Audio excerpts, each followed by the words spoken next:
everybody, in this video I have a mixed media art journal process to share with you for the Thompson's Craft Supplies design team using stuff from my August kit, which as I always say will be linked in the description box if you want to see what I got and stuff. I realised that I hadn't yet used that impasto paint that Louise sent, so I wanted to do something that really featured that, so I'm going very much with purpley tones for this spread. I started off colouring the whole background with Distress Oxide in milled lavender, so really pale lilac-y purple colour. And I just used a blending tool just to cover that entire background. I didn't want to, start using water and packaging technique or anything like that because I wanted a fairly even sort of background. Obviously you can see like some of the blending tool marks, but a lot of those are going to get covered up. Here I'm sprinkling just a little bit of water over the top to get that oxidization effect and then drying that off with a paper towel. I don't know how well you can see that on the video.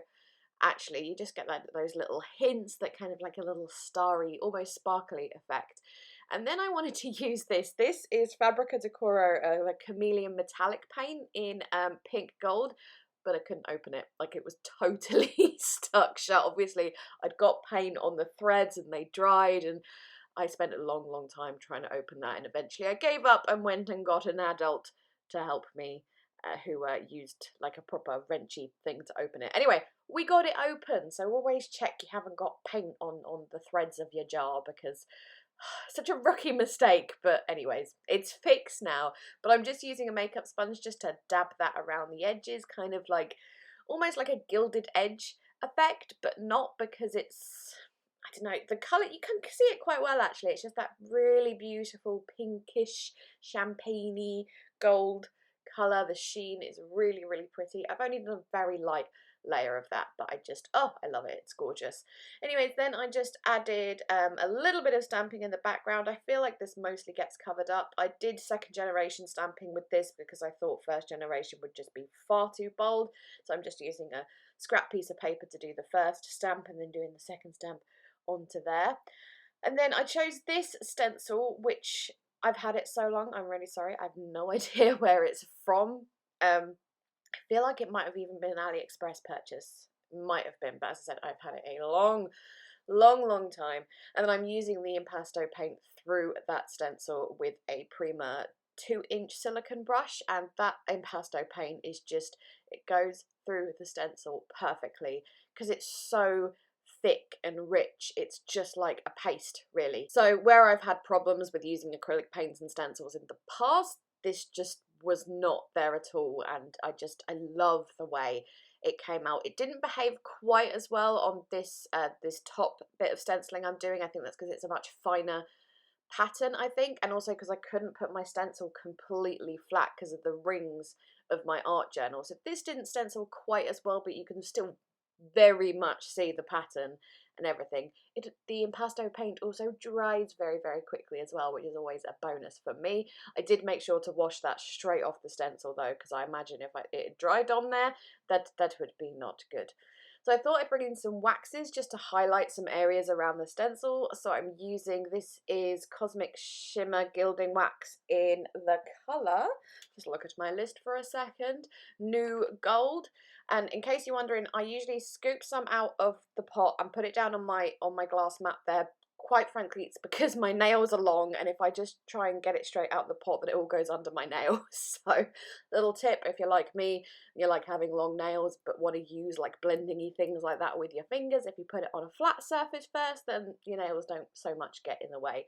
And then I'm also going to use the Finavere Art Alchemy paste in Mint Sparkle. This is a sort of it's in a wider jar, so the nail thing isn't quite as much of a problem here, but I'm just blending that over the impasto stenciling, and then also having some in the background as well. I just thought the green and the purple looked really pretty together. And then once that is all done, I don't bother to dry it because it pretty much dries straight away. I'm going to bring in some of the Minte Papers Dreamer paper pack, which was sort of like my main element from the kit that Louise sent this month, and this is from the cut apart sheet, and I've just chosen a couple of bits from here, both which have books on. You'll see why in a bit, and I'm sort of fussy cutting around the main element rather than just having the whole 3x4 card that would be a bit you know, a bit blocky, I suppose. I'm just, yeah, as I said, I'm just fussy cutting around those elements that stick out from those window panes and stuff.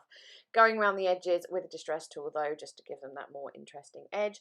That window, the other window pane, the white one, was from the fussy cutting sheet, which I'd cut out for a previous project and then didn't use, so I just had that ready to go.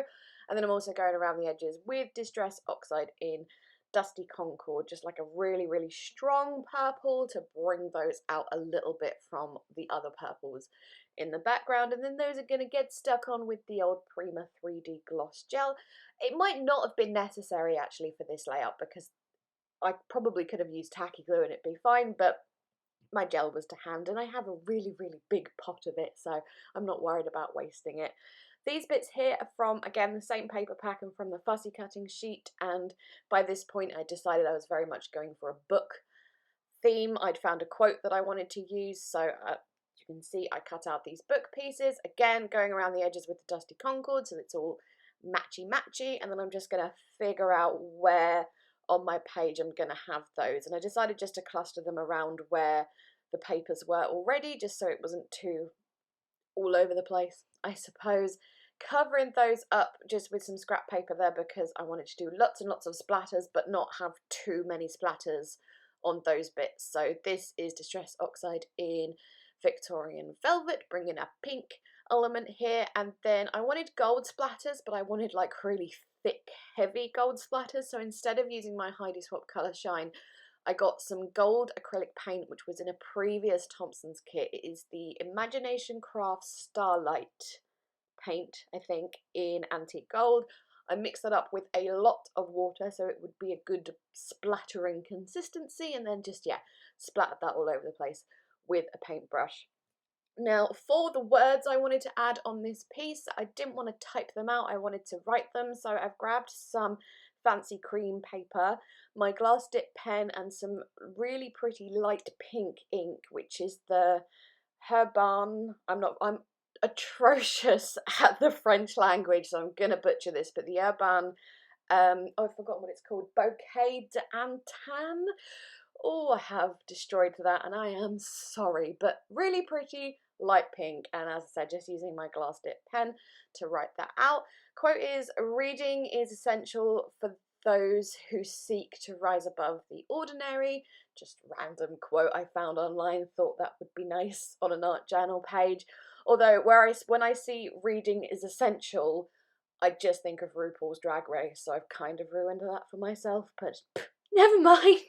I've cut those up into strips. I started off just distressing the edges with the distress tool, but once I'd put them on the page, I'm just drying off those splatters there, they were way too big, so I am doing some very careful ripping to make those strips much smaller, and they also looked way better when they'd actually been ripped rather than distressed with the tool. So yeah, as I said, really careful ripping with that to make them much smaller.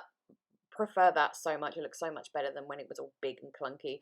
Going around the edges really heavy with Distress Oxide in Antique Linen to give it that really antiqued, I suppose, effect, and then also a light bit of Victorian Velvet around the edges as well, just to match up with that pink and the pinky purple in the background as well.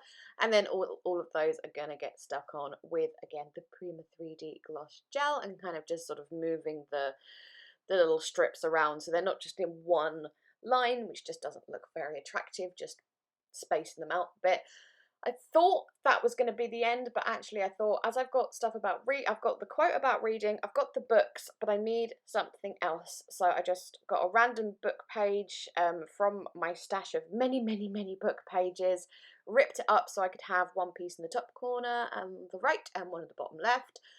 Went over it lightly with the antique linen again, just again give it that antique vibe. Did exactly the same with the Victorian Velvet that I did on the strip pieces as well, just so everything sort of matches up together. Stuck those on, and then I'm going to finish off just going back to the splatters I did before with the oxide spray, and the watered down acrylic, just again so everything is tied in together and matchy. And I think once I've done my little oxide splatters there, then this art journal page is complete. So there we go. Thank you so much as always for watching. I will try and link everything down in the description box that I have used. If it's not directly linked, that's either because I can't find it because it's out of stock or no longer made, or because it's in my Amazon marketplace, so go check out there. Things like my frequently used items like the gloss gel and stuff are usually in there, so I don't have to link them every single time. But anywho, that's enough from me. Be sure to check out the Thompson's links. Please leave me a thumbs up if you enjoyed this video, and I'm gonna go. Thanks again. Bye bye.